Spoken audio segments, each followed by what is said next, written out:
It's not about protein, it's not about training harder. It's something almost no one in the health and wellness space is talking about openly, and it's the reason most people over 60 keep working hard with almost nothing to show for it. Here's what the conventional wellness world gets wrong about aging and muscle. They treat it like a decline you manage, a slow leak you slow down, a biological sentence with no appeal.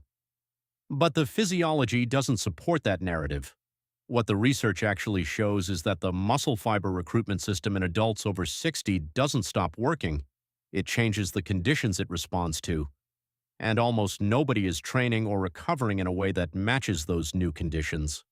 Your body after 60 still produces an anabolic response, still repairs tissue, still responds to progressive overload. The hormonal environment is different, yes. Testosterone and growth hormone shift significantly, but the cellular machinery for muscle protein synthesis remains intact well into your 70s and beyond. The problem isn't your biology. The problem is that the health and fitness protocols being handed to you were designed for 35-year-olds and slightly adjusted. That slight adjustment is not enough. What I'm about to share with you didn't come from a trainer who works with older adults part-time. It came from 3 years of obsessive research into longevity physiology, clinical exercise science, and real-world application on my own body. A body that added measurable lean mass at 62, 63, and again at 64. The DEXA scans don't lie. Before I get into the first habit, I want to ask you something. Drop a comment right now telling me what country or state you're watching from. I travel and train in different climates, and I'm genuinely curious where this is reaching. Tell me where you are. Most people over 60 who are trying to build muscle make the same structural error. They think more sessions equal more progress, more sets, more movement, more time under load. And the result is a nervous system that is chronically under-recovered, an inflammatory baseline that never fully resets, and a hormonal environment that stays in a catabolic state far longer than it should. The first habit that changed everything for me was abandoning volume as my primary training variable and replacing it with what exercise physiologists call stimulus sequencing. This means organizing your training so that each session creates a specific and intentional signal, either mechanical tension, metabolic stress, or muscle damage, and then allowing full biological resolution of that signal before repeating it.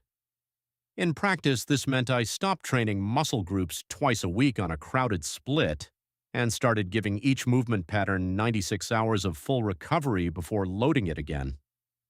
Not because I was weak or needed rest, but because my inflammatory resolution cycle at 62 is measurably slower than it was at 38.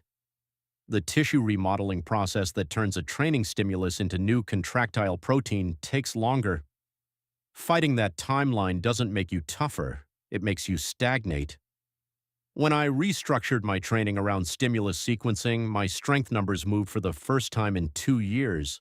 Not because I was training more, because I was training in alignment with what my physiology actually needed. Here's the reframe that unlocked everything for me on the recovery side. I stopped treating sleep as the thing I did after training. I started treating it as the primary anabolic event of my entire health protocol. Because that's what it is. The research on growth hormone secretion in adults over 60 shows that approximately 70 to 80% of daily growth hormone release occurs during deep sleep stages, not during training, not during protein synthesis in the hours after a workout, during deep sleep. Which means if your sleep architecture is fragmented, which it almost universally is in adults over 55, you are operating with a severely compromised anabolic environment regardless of how well you train or how precisely you manage your nutrition. The habit I built was not just sleeping more, that's the cliché version. The habit was actively protecting sleep architecture. Specifically, I made 2 changes that had measurable impact on my deep sleep percentage as tracked over 14 months. First, I eliminated all light exposure, including low-level ambient light, in my sleeping environment, complete darkness, not dim, dark. Second, I shifted my last training session of the day to no later than 5 hours before sleep.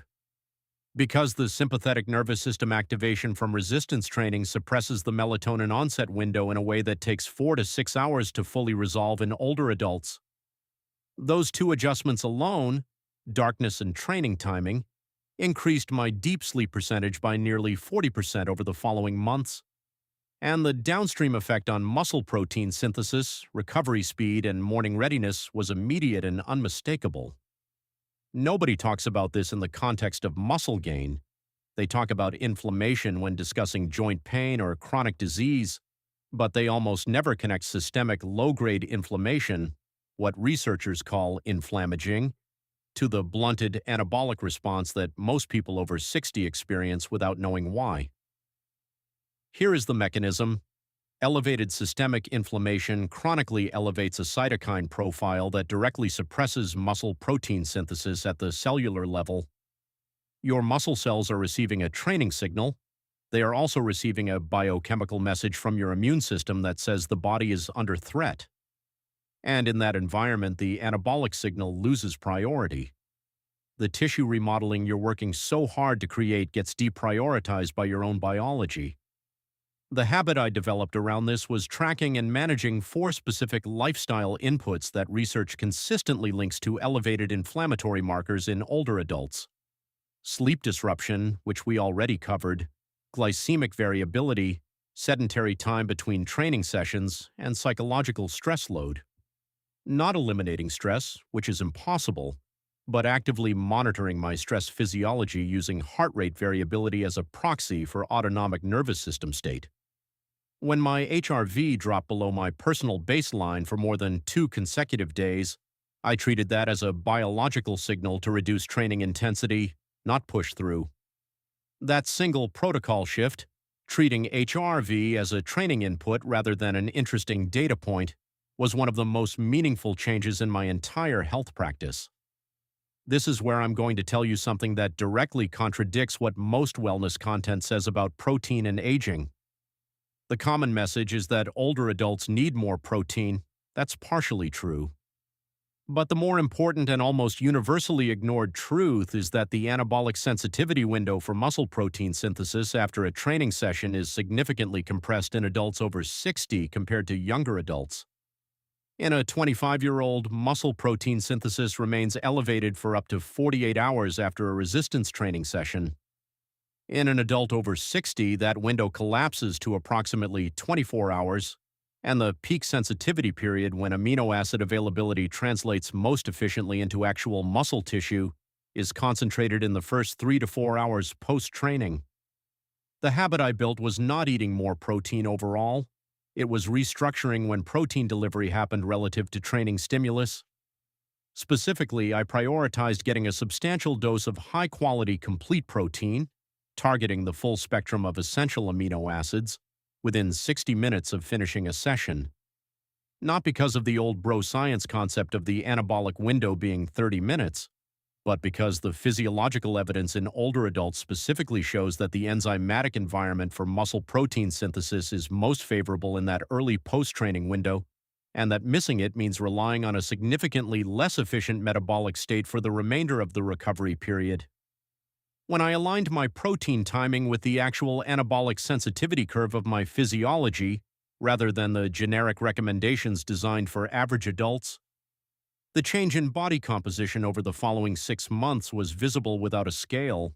Here's what I want you to understand about these 4 habits as a system.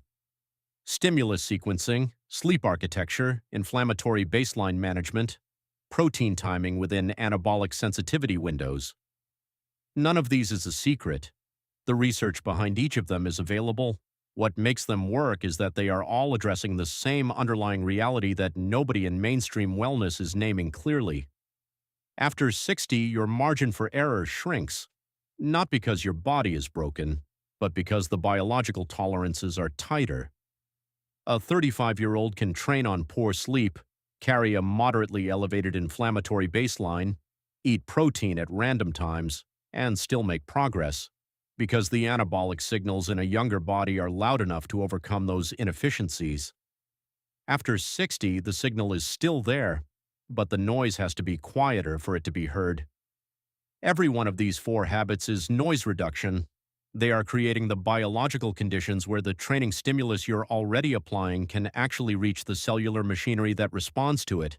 And when you get that right, the physiology responds, not slowly, not grudgingly, with the same fundamental capacity for adaptation that your body has always had, operating inside a window you've finally stopped fighting and started working with. Before you leave this video, I want you to do one thing.